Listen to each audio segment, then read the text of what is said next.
Praise the Lord. இன்றைய அப்பத்துணிக்க நிகழ்ச்சியில உங்களை சந்திக்கிறதுல மிக்க மகிழ்ச்சி அடைகிறேன். இந்த நாளிலும் கூட கர்த்தருடைய வார்த்தை நாம் தியானிக்க போகிறோம். நாம் தேவ வசனத்தை குறித்து தியானித்து வருகிறோம். அப்போஸ்தலர் 6:7 நாம் நேற்றைய தினத்துல தியானித்தோம். தேவ வசனம் விருத்தி அடைந்த இடத்துல அவர்கள் தொகை பெருகிற்று நாம் நேற்றைய தினத்தை கவனிச்சோம். அந்த இடத்துல அது மாத்திரம் கிடையாது, தேவ வசனம் விருத்தி அடைந்த இடத்துல ஆசாரியர்களில் அநேகரும் விசுவாசத்துக்கு கீழ்ப்படிந்தார்கள் என்று நாம் வாசிக்கிறோம்.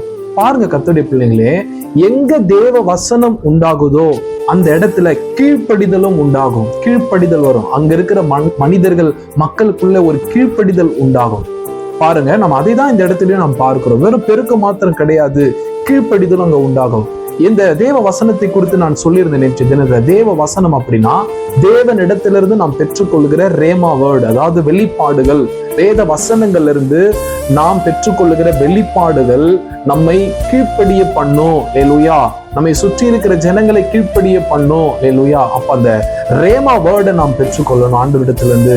பாருங்க, நம்ம அப்போஸ்தலனாகிய பவுலை நாம் பார்க்கிறோம்.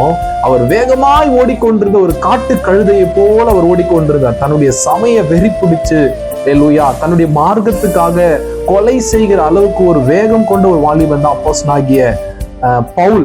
அவருடைய அந்த ஓட்டத்தை யாராலையும் தடுத்து நிறுத்த முடியல. அநேக அப்போஸ்தலரை கட்டி எருசலேமுக்கு கொண்டு வர அவர் கடிதங்களை வாங்கி கொண்டு புறப்பட்டார் நாம் வாசிக்கிறோம். ஆனா அப்பேற்பட்ட பவுலை ஆண்டவராகி இயேசு கிறிஸ்து வழியில சந்தித்து தரிசனமாகி அவரோடு கூட பேசுறார். ஹல்லேலூயா. பாருங்க, அப்ப நேரடியா இயேசு கிறிஸ்துவின் இடத்திலிருந்து அவர் பெற்றுக்கொண்ட அந்த வார்த்தை, அந்த வெளிப்பாடு, நான் தான் அந்த கிறிஸ்து என்பதை அவர் பெற்றுக்கொண்ட அந்த வெளிப்பாடு தான் பவுலுடைய வாழ்க்கையில கீழ்ப்படிய பண்ணினது. பாருங்க, அதே பவுல் அந்த இடத்துல சொல்றாரு, ஆண்டவரே நான் என்ன செய்ய சித்தமா இருக்கிறீர் அப்படின்னு ஆண்டவர் இடத்துல அந்த இடத்திலேயே அவர் கேட்டார். தன்னை ஒப்பு கொடுத்தார், கீழ்ப்படிந்தார். அப்ப எப்பொழுது அந்த கீழ்ப்படிதல் வரும்னு கேட்டீங்கன்னா அந்த வெளிப்பாடு, இல்லையா, தேவனிடத்திலிருந்து நாம் பெற்றுக்கொள்ளுகிற அந்த வெளிப்பாடு நம்ம கீழ்ப்படிய பண்ணும். பாருங்க, அதுதான் அவர் பவுல் கலாத்தியருக்கு எழுதின நிருபத்துல சொல்றாரு, இந்த சுவிசேஷத்தை நான் ஒரு மனுஷனிடத்திலும் பெற்றதும் இல்லை, ஒரு மனுஷனிடத்திலும் நான் இதை கற்றுக்கொண்டதும் இல்லை, இயேசு கிறிஸ்துவே இதை எனக்கு வெளிப்படுத்தினார். ஹல்லேலூயா. அப்ப அந்த தேவ வசனம், இயேசு கிறிஸ்துவே அவருக்கு அதை வெளிப்படுத்தினார். அப்ப அந்த தேவ வசனம் நமக்கு உண்டாக நம்ம வாழ்க்கையில கீழ்ப்படிதல் உண்டாகும். ஹல்லேலூயா. நம்முடைய சபையில ஊழியம் செய்யறவங்களாங்கிற நீங்க தேவனிடத்திலிருந்து வெளிப்பாடு பெற்றுக்கொள்ளுங்க.